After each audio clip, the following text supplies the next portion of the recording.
Hello, welcome to a rather soggy gardener's world. Well, it's wet today, but it's not particularly cold. But there's no doubt about it, winter's coming. We can't hold it at bay, and we will get some cold weather almost inevitably over the next few weeks. And I've got one particular plant in the garden that won't tolerate any cold at all, and I definitely don't want it to be damaged. So that's the first thing I'm going to be digging up and getting under cover today.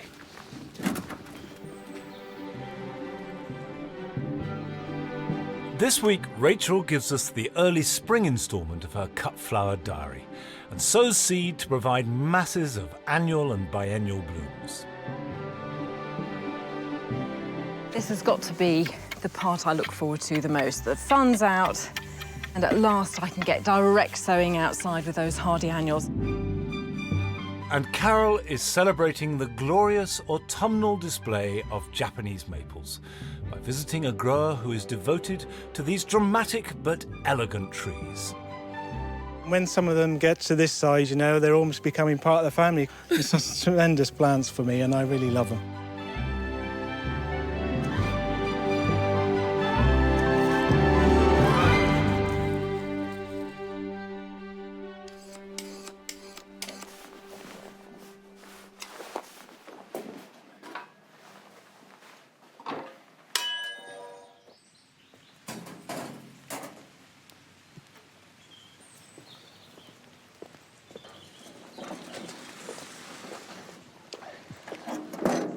Quite a few plants that are still flowering will need protection over winter.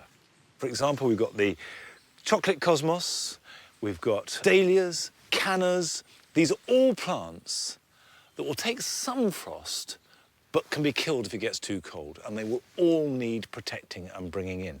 But don't do it yet. The thing to do is to wait until they get blackened by frost, because they grow right up to the last moment. So, for example, dahlia tubers are growing as we speak, they're getting bigger and bigger, and next year's flowers will depend upon really nice big tubers.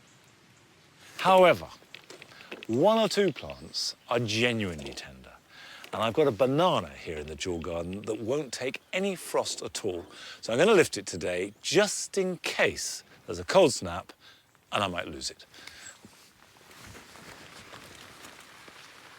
This is the Abyssinian banana, and you can see it's still looking fantastic, which is why I want to take it out before the frost gets it. So I've got to dig it up and take it indoors. But the first thing I'm going to do is tie it up. I'm just tying it like that to keep the leaves out the way. Okay, let's try and dig it out.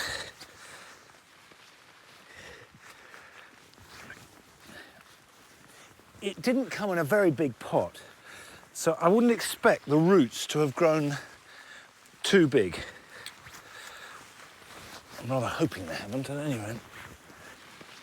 This is the Inseti ventricosa. If you grow Musa bajou, it's a little hardier. So if you live in the south and you've got a sunny position and you're prepared to protect it with fleece, then you probably can keep it outside if it's not too cold. However, this Inseti will not survive any amount of cold, and it's coming in. It could look good for another month.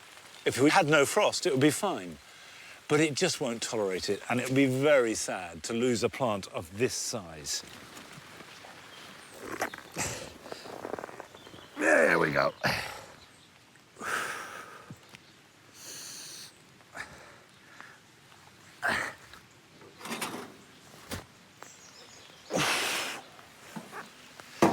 Okay.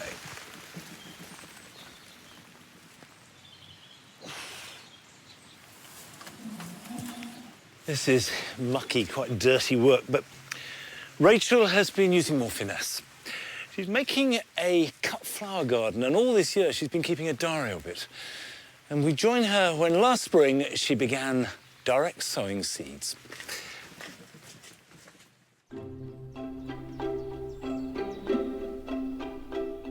Back in early spring, I set myself the challenge of growing my own cut flowers.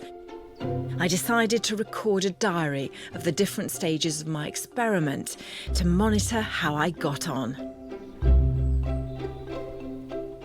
I I sowed a variety of seeds in the greenhouse in March to get me started, but once the frosts had disappeared, I could finally get to work outside.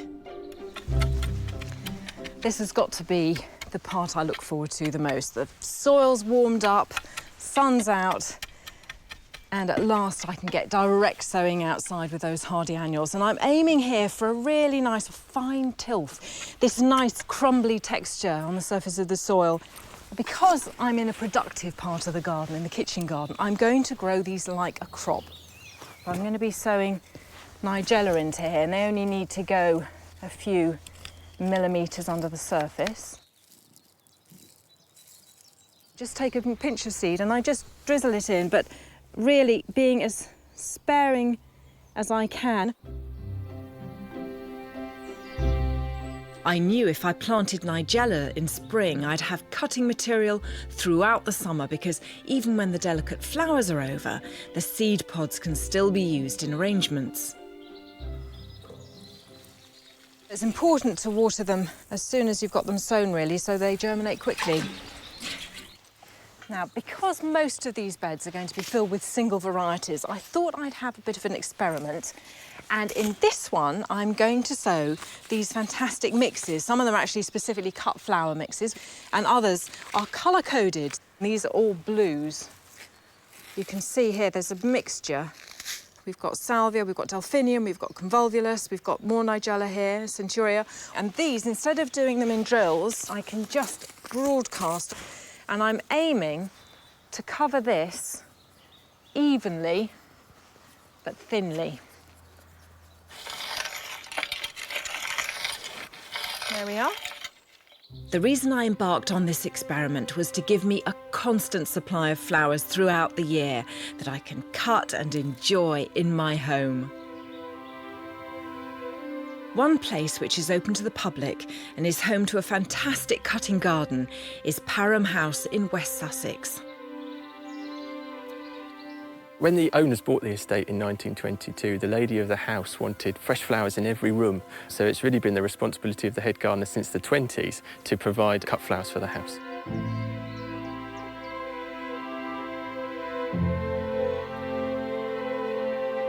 About 70% of our cut, I would say, would be annuals and bulbs and biennials, because they're such generous plants. They're almost cut and come again flowers. We cut twice a week, and we produce about 20 bucketfuls of cut flowers, and that goes from April through till October. We try and create as naturalistic sort of arrangement as we can, so they're very English cottage garden plants, and some of the things that we've got here, things like the gadicias and the cornflowers and the Ammi majors, really sort of epitomise that country look. So we try and concentrate on those more unusual things that you don't necessarily see in the supermarket. Some of the real showstoppers that we cut and some of the sort of star performers, we've got things like delphiniums and aeromuris, which are very upright flowers which you can then put through a vase, which gives you a lot of drama. We also grow a lot of smaller infilling plants. Texture's just as important as colour, and if you can give different textures, different flower shapes, that brings a lot more to an arrangement as well. So plants like sweet williams and calendulas will support some of those big showstoppers and give you that colour foil behind. Every plant in the garden, I think, has got value as a cut flower. It's just exploring it and experimenting as you go.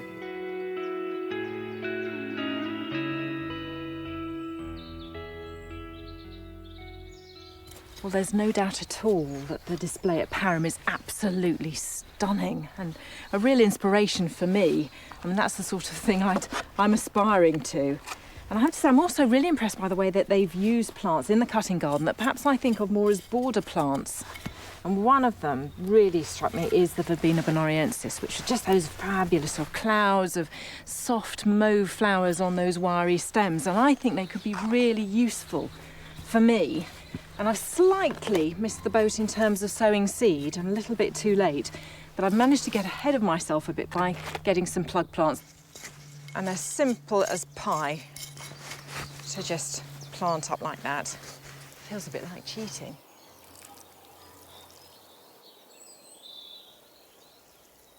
Right, excellent. So I feel like I'm really motoring now. I've got some plug plants in, lots of seed sown, but I've got itchy fingers and I'd like to go around the garden now and see what I can cut to make myself a lovely bunch of flowers for the weekend. There are some wonderful blooms around in spring, so thankfully I didn't have to look too far.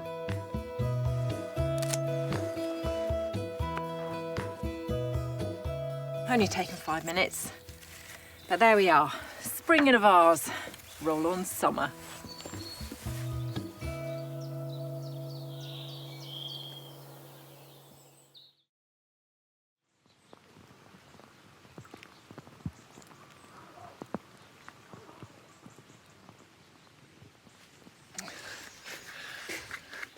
That simple excitement of sowing seed and then waiting for them to grow and flower can't be beaten. And of course, next week, we will start to see those seeds come into flower.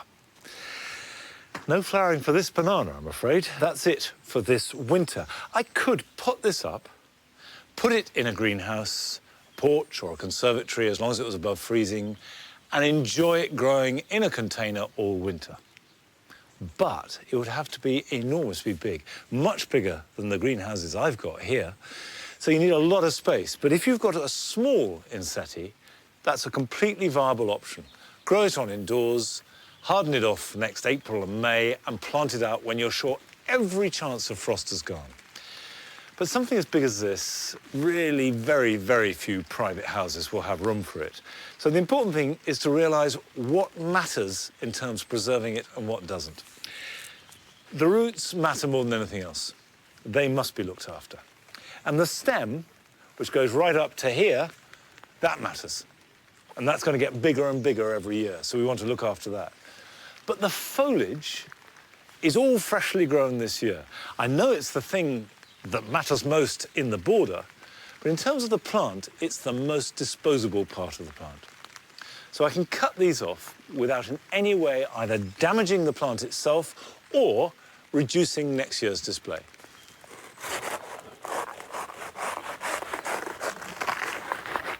There we go. Now I'm actually going to take these indoors and put them in a vase, so eat your heart out, Rachel. Now, that leaves me with a fairly chunky banana stem and roots. The next thing to do is to remove as much soil from around the roots as I can. And the reason I'm doing this is to stop moisture collecting and to discourage it from growing at all. Because at this stage, I want to put the plant into hibernation, really keep it dormant. If you grow cannas, you can treat these much the same way. You store it in a cool, dark place, protected from frost, but not having enough light or heat to grow at all. The next stage is to drain it. I don't want to store it wet for the risk of rotting. I've got an old dustbin, and I'm going to try putting it in that. I'm going to stand this upside down in here, and I'll leave that for a couple of days, if not more. It's to drain it out, let the soil on the roots dry out, and then store it somewhere cool and dark. And that will last all winter quite happily, dormant, not growing, but alive. And then next March, April, I'll bring it out, pot it up, bring it into the greenhouse. It can start to grow again. Right, final job is to put these in some water and enjoy them for a day or two indoors. And here are some other jobs that you can be getting on with this weekend. It's time to prepare your rhubarb for optimum performance next year. The best single thing you can do is give it a thick mulch of well-rotted manure or garden compost, but be careful not to cover the crowns themselves. This will keep in the moisture and feed the plants and maximise those shoots early in the new year. Chicory has been growing strong green foliage all summer. Now this has been feeding the roots, but in itself is not very good to eat. However, now the colder weather is coming, you'll find new leaves appearing, which have a different colour and are much sweeter and delicious either raw or cooked. Gradually start to remove the old summer leaves so that they don't fall on the new shoots, get damp and then rot. This way you'll ensure you'll have that delicious harvest right through winter. Winter containers standing on a hard surface can suffer the risk of sitting in a puddle of water. So lift them up and place them on blocks to make sure that they can drain properly.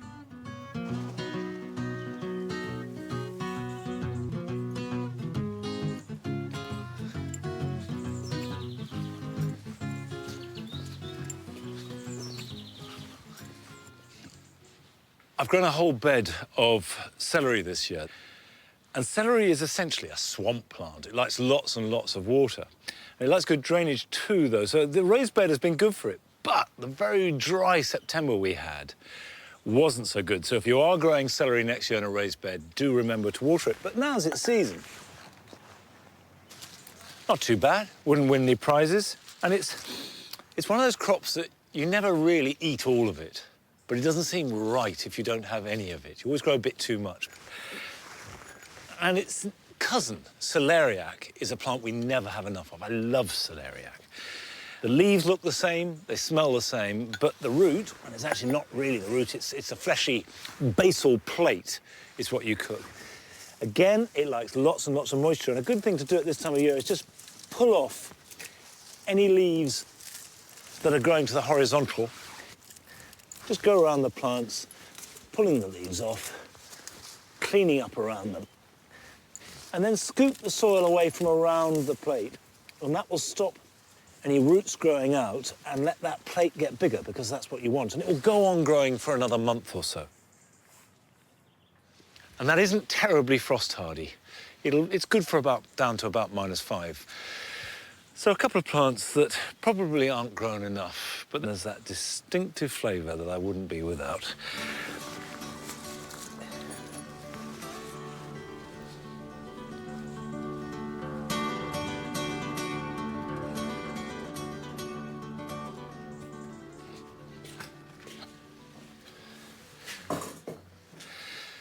Tomatoes have done their stuff.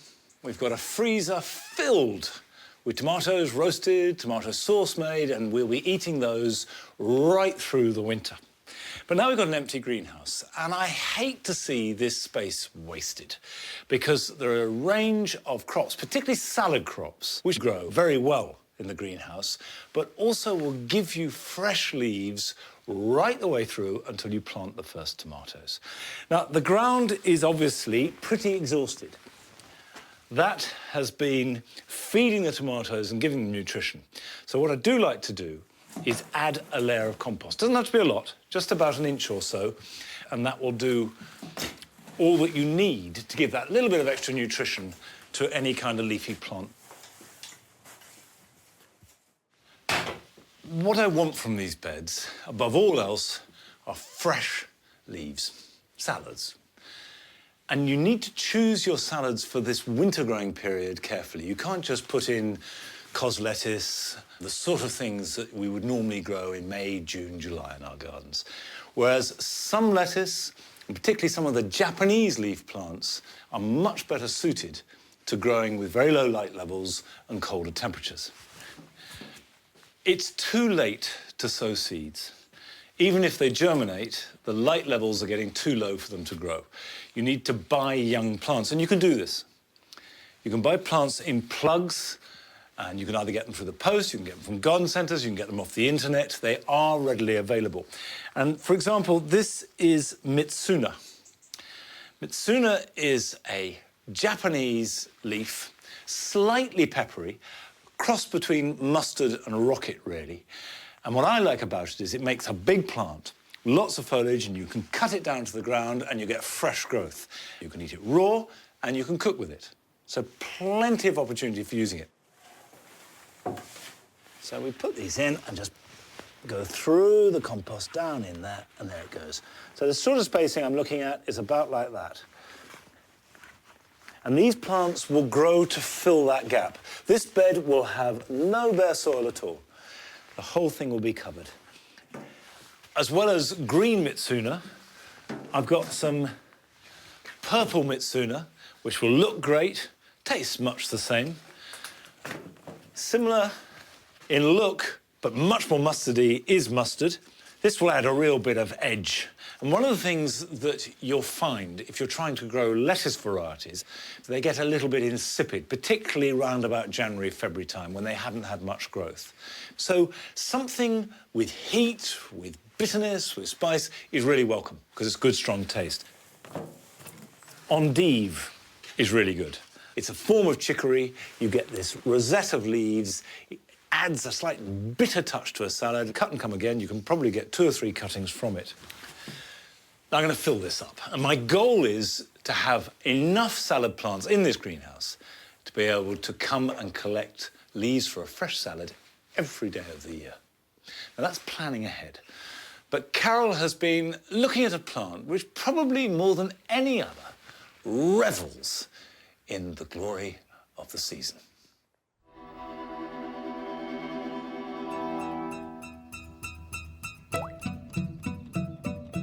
Autumn is a season of enchantment. The changing colours in the garden offer a magical panorama of oranges, russets and reds. It's to trees we look for the most spectacular show.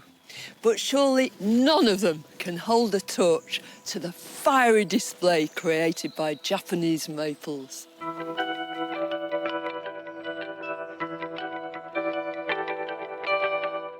Ed Smith has devoted his life to growing the very best Japanese maples, sourced from around the globe. He specialises in trees that are best suited to our UK gardens. You're so used to seeing acres in little pots or small gardens, but here they are as big trees. Yeah, they're amazing. These are now, 50 years old. Probably been in love with them for the last 30 years. Yeah. Palmatums is the species that, we grow most of on the nursery, and it's the one that has the most variety in it. Yeah. So there's a palmatum to suit every garden. They're exquisite trees, aren't they? They give a garden, a bit of elegance. I dare say you've got quite a few at home, haven't you? And we have got hundreds of varieties of maple at home, and you don't realise when you start growing them how you become addicted to maples.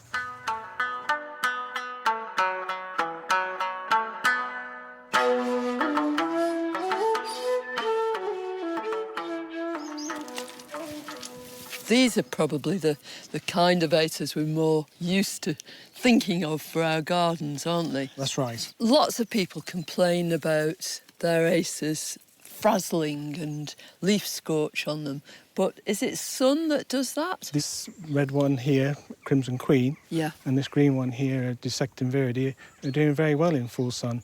I would say the wind is probably the worst culprit. Yeah. The leaves are quite thin, and they struggle to cope. Equally, if the plants are in a pot and the water's irregular, you can start to see those signs starting to appear on a plant. Right, so in that case it's drought. That's right. Did a plant like this just get like this? Did it grow in this beautiful shape? You can prune it and keep it to the shape that you're looking for, but the more important thing is not to prune hard. I say to people, don't be afraid to prune your maples. Just don't go into old wood. This plant here, even though it's a lot smaller, is the same age as that one there. Right. This produces lots of seed. And this is then sown, and in about 2 to 3 years' time, it becomes big enough for us to use it as what's known as a rootstock, Yeah. to graft a piece of this, if you like, this Crimson Queen, onto the rootstock. The top. You always use that as a rootstock because it's vigorous. You're always looking for a rootstock to give plants some vigour. And that's how you grow all these wonderful acres. That's how practically all of these varieties that we have here are produced, is from grafting from a seed off Acer palmatum Wood from something like this. and putting the two together. Magical process.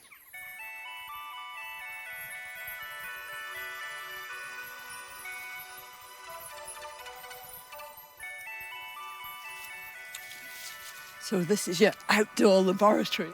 Yeah, this is where it all happens. So this is a 3-year-old Acer palmatum. This is what we're going to graft onto it. It's a variety called Acer palmatum bloodgood. What we need to do now is remove the leaves off this scion here Cyan is the name for the piece you're going to put onto the top, the That's right. variety. Trim it off there. It's the exciting bit. This is where the skill starts to come in, really. Make a nice long cut down one side. And then I'll just make another little cut at the back so it makes a V shape. That's the cyan prepared. I then got to make a matching cut on the rootstock. That looks pretty good. Insert it like so. You need to tie it. Yeah. That's an elasticated band, but you could use cotton or raffia, Yeah. something similar. And keep the tension on the rubber band as you go round. So it's pulling the surfaces together. Yeah. And that's it. It's beautiful. And all you need to do now is just wax that graft so Yeah. as it stops losing moisture. And then in about 6 weeks' time, we'll end up with one like this. Right. So this was grafted 6 weeks ago. What will you do when it reaches this stage? What we need to do then is actually chop all this away. Look at that. You know, using the vigour which is in that plant is now going to go into that new piece that you've put on there. Yeah. So that's a whole brand new tree. And hopefully it will do well.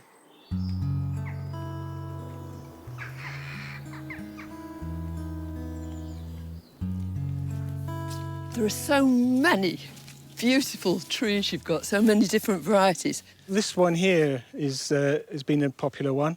It's an amazing specimen, and it's one called kinchi. The translation from Japanese into English is golden harp strings. It's totally delightful. It is a beautiful plant. But you must be thinking all the time about what to propagate. You know, it takes a few years. So you've got to be thinking ahead. What we're going to be growing in a few years' time. When I recently been to Japan, there was one out there called Bihu. It just stood out above everything else that was there. It's Yeah. one that is going to be ever so popular, I would think. Yeah. When some of them get to this size, you know, they're almost becoming part of the family because they've been here for so many years. And it's just tremendous plants for me, and I really love them. Absolutely wonderful. I do too.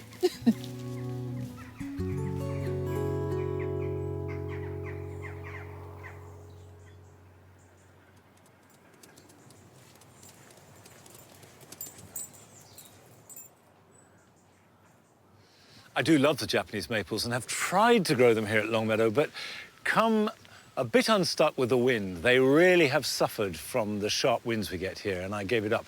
Although that was some time ago, and the hedges have grown taller and the trees, and maybe there'll be enough shelter for me to have another bash.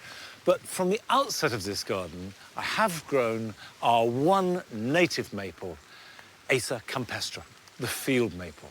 And I love it. I've grown them right round the edge of the pond. In fact, they ring the whole garden. I've got a hedge of them. They're very adaptable. They make a good tree, a specimen tree on its own. They make a good hedge. You can cut them, you can clip them, you can train them, or you can just celebrate them as they are. And as for autumn colour, I think they're as good as any. They turn a glorious yellow, and for about 10 days, they glow as bright as anything in the garden. That's it for today. But all things being equal, I'll be back here next time at Longmeadow. So until then, bye-bye.